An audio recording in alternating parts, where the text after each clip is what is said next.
आज आम्ही काशीवरून आलो आणि अयोध्येला वस्ती केली या रामराजे गेस्ट हाऊसला. आणि मस्त रूम वगैरे मस्त आहेत. मला पण यायचं असेल ना तर साधारण तर राम मंदिरपासून 1 ते 2 किलोमीटर लांब आहे रूम, पण मस्त रूम आहेत आणि स्वस्त पण आहेत. तर आता आम्ही चाललोय राम मंदिरमध्ये. तर आपले मित्र आहेत तिथे बघा. इथून रिक्षाने जायला लागेल. इथून रिक्षा पण जवळच आहे, स्टँड पण जवळ आहे. तर सर्व मित्र आता रिक्षातून बसून राम मंदिर आणि हनुमान मंदिर बघण्यासाठी चाललोय आहे. मला जर यायचं असेल ना तर इथे या रामराजे गेस्ट हाऊस मध्ये. मस्त रूम आहेत, स्वस्त सुद्धा आहेत. त्या रूमच्या जवळूनच रिक्षा भेटलेल्या आहेत. साधारणतः 70 रुपये मागतात एक, म्हणजे पूर्ण फिरून हाणाचे रिटर्न सोडायचे. रिटर्नचे 70 रुपये मागतात. आणि आपले 3 रिक्षा घेतलेले आहेत, कारण का 20 जण आहेत आपले, 19 जण. 3.5 रिक्षा घेतलेले आहेत त्याचे इलेक्ट्रिक. त्याच्यात सर्वजण बसतात. ही एक रिक्षा चालली आहे आणि आपली एक रिक्षा. ते 3 रिक्षा गेलो आपण. पण कसं 70 रुपये द्यायचं आहे ठरवलेलं आहे. रिटर्न आणेपर्यंत म्हणजे दर्शन आरामात रिटर्न घेऊन यायचं आहे. 70 रुपये दिलेले आहेत.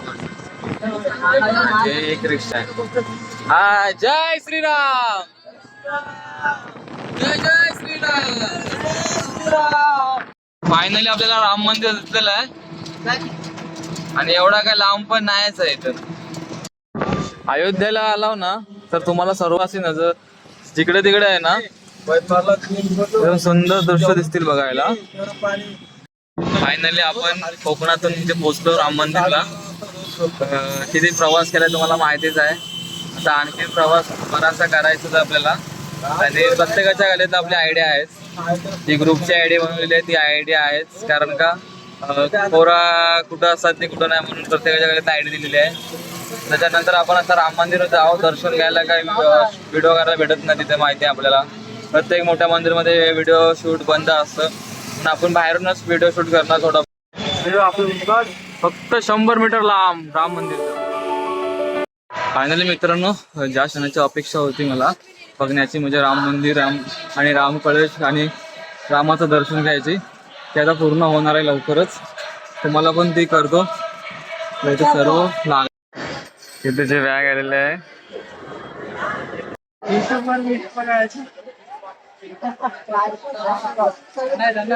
जय श्रीराम. ते सर्व मोबाईल चप्पल याच्यात ठेवायचे आहेत आणि इथे मंदिर आहे. याच्यानंतर इथून बिना चप्पलाने जायचं आहे आपल्याला. चप्पल मोबाईल सर्व आतमध्ये ठेवायचे आहेत. सर्व गर्दी बघा किती आहे, एवढी गर्दी आहे. आम्ही मोबाईल वगैरे ठेवतो ते आहे ना, सगळे चप्पल वगैरे ठेवून जायचे आहेत. पिशवी वगैरे, पिशवीतला चप्पल वगैरे ठेवायचे आणि इथून राम मंदिरला जायचं असतं. नेमकं आपल्या मंदिरचा एंट्री गेट बघा किती मोठा आहे. इथून लाईन आहे पूर्णपणे. इथून मोबाईल जप्त व्हायचे बाकी तुमचे. तिरुपतीवरून आलेली जी मूर्ती आहे ना सध्याची,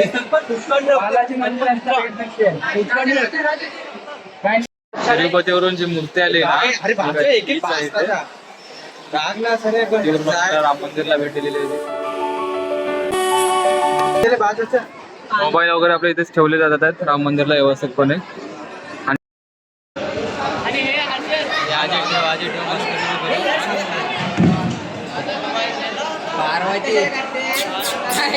बजरंग बली आपल्या अंगावर आलेल्या. तुम्हाला राम मंदिरचं दर्शन कसं झालं? एकदम राम मंदिरचं दर्शन आम्हाला जवळजवळ 15 ते 20 मिनिटात झालं असेल. गर्दी पण तेवढी गर्दी असं वाटते की जास्त आहे, पण असं काहीच नाही. एकदम शांत आणि शांत चित्तेने दर्शन घेतलं जातं. दर्शन म्हणजे असं मन भरून आणि प्रसन्न मनाने दर्शन. तुम्हाला वाटेल की 5 मिनिटं का 10 मिनिटं, तुम्हाला जेवढा वेळ पाहिजे तेवढं तुम्ही लाईनीतला उभं राहून बघू शकता देवाला. त्यानंतर तुम्हाला दर्शन घ्यायचं आणि लगेच बाहेर जायचं. आणि पूर्णपणे अख्खा राम मंदिर फिरण्यासाठी आहे ना, प्रदक्षिणा टाकण्यासाठी खूप मन मोकळेपणे प्रदक्षिणा करू शकता तुम्ही. आणि जर तुम्हाला लवकर आलात ना सकाळी तर आरती सुद्धा भेटेल, संध्याकाळी सुद्धा आरती भेटेल. मस्त वाटतं. आणि आतमध्ये मोबाईल न्यायला अलाउड नाही, तरी पण मी इंटरनेटवर बदले जेणेकरून राम मंदिरची हे वाढेल. पूर्ण ग्रुप झालाय. मोबाईलला पण लॉकर आहेत, प्रत्येकाला लॉकर दिले जातात. चपलांचे पण एक लॉकर वेगळं आहे, जेणेकरून चपलं सुद्धा एकदम सेफ असतात. सुद्धा आपण राम मंदिराचं दर्शन पण मस्त झालेलं आहे.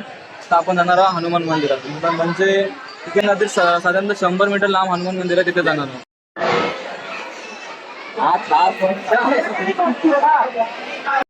भारीचा आणि बाहेर इथून अजून मंदिरच्या बाहेर पडल्या ना इथं मार्केट आहे. त्या मार्केटात सर्व काय आहे, मूर्त्यापासून ज्यूस पर्यंत. राम मंदिरच्या बाहेर जे मार्केट आहे त्या मार्केटमध्ये शॉपिंग करून नाश्ता करून आता आम्ही निघालोय हनुमान मंदिरसाठी. सर्व 12 हनुमानगडी.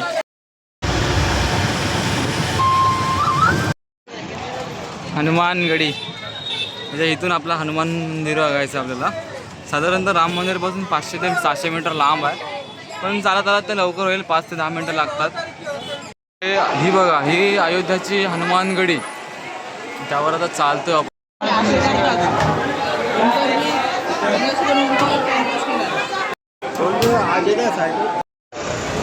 तर आता विजय आपल्या जेवण बनवतोय.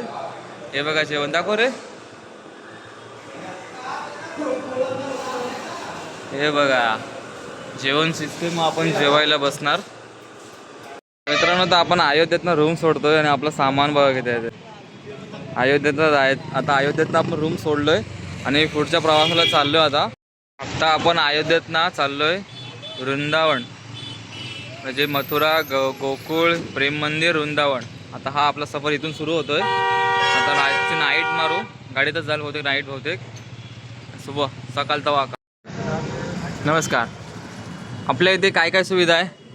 हमारे यहाँ किचन भी मिलता है खाना बनाने के लिए, एसी रूम भी है, 4 बेड का है, 2 बेड का है. और क्या चार्जेस रहेगा? चार्जेस जो है 4 बेड का है 15 रुपये, बाकी डबल बेड का जो है 1000 रुपये. आपका गेस्ट हाउस का नाम क्या है? हमारे गेस्ट हाउस का नाम है श्री रामनाथ जी गेस्ट हाउस, चूड़ामढ़ी, चौराहा, अयोध्या नाम. ओके. तो किसी को आना है ना तो दिया हुआ नंबर है इधर, उस नंबर पे कांटेक्ट कर लेना. और ये अयोध्या में 2 किलोमीटर बस दूरी पर है राम मंदिर के. चलो भाई, वेलकम. ठीक है, मिलते हैं आपसे. चलो भाई. जय श्री राम. जय श्री राम. चला चलो.